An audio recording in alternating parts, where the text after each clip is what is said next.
Hello everybody and welcome. Tonight we're going to be talking about a very controversial topic. We'll be talking about how should D1 college athletes be getting paid.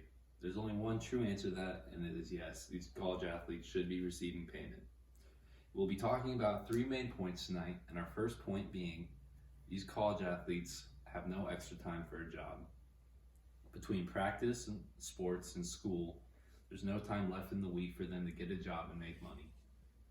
Moving into our second point, we can talk about how the NCAA banned these players from making money for themselves through brand deals.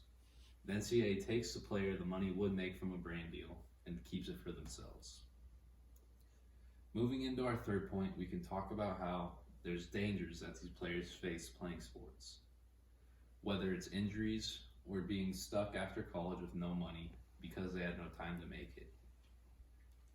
All these three reasons are why college athletes should be receiving payment. Moving into our first reason, we can talk about how much time these players spend a week. These players spend up to 20 hours a week minimum, which is 4 hours a day. With all this time spent, they don't have anything left.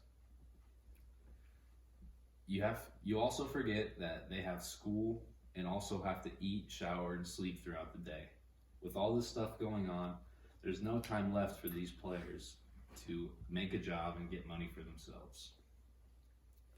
So also you forget that these players might have expenses that they have to pay themselves, such as phone bills or gas. Without money from a job, most of these players are living in poverty, which is why the college should reimburse them so they have money to make it in life. Moving into our second point, we can talk about how the NCAA takes money from these players that they don't deserve. NCAA players, D1 college athletes, could be making up to $100,000 yearly through brand deals. Except the NCAA banned these players from making money off the brand deals and takes the money for themselves. So when you see a college player on an ad in TV, that money that they made from that goes to the NCAA. The NCAA doesn't need to be taking this money from these players. They already have enough. It's said that the NCAA brings in $1 billion a year in total. A sliver of that should be taken out and given to the players of brand deals. They should at least receive a cut of it. Although the NCAA might spend this money on good deeds, the players should still get reimbursed for what they've done to help create this money, which is why they should receive the payment. Moving into our third point, we can talk about how these college football players, especially, face many dangers due to injury on the field. Football is one of those sports where there's injuries almost every game. And if you have a pro player that plans to go pro, getting injured and ruining that may ruin the rest of their life, which is why the college should pay them due to the risk of injury. Because if a player is destined to go pro and that gets shot, they'll be left with nothing for once college ends and struggle to live a life. This also stands for the rest of college players.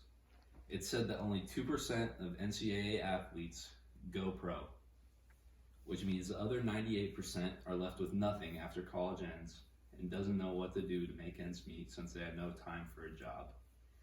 They're left stranded and should receive payment from their college to help fix that. Now that we've talked about our three main points, we can recap what we went over tonight. We talked about how these NCAA athletes and how much time they spend during the week on their sports. College athletes spend 20 hours a week just dedicated to sports, not alone school. Then we talked about how the NCAA already makes plenty of money off these kids and doesn't need to be taking it from them. They make $1 billion a year, and a sliver of it should be taken to pay the kids back for all the work they've done to graze it. Moving into our third point, we can talk about how risky it is to play college sports. Not only due to injury, but also because after college, they're left with nothing if they don't go pro. All they have is sports, and once they lose it, they have nothing left to make money.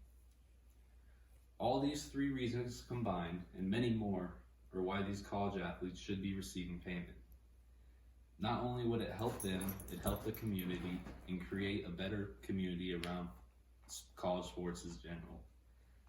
Due to that, they should receive payment.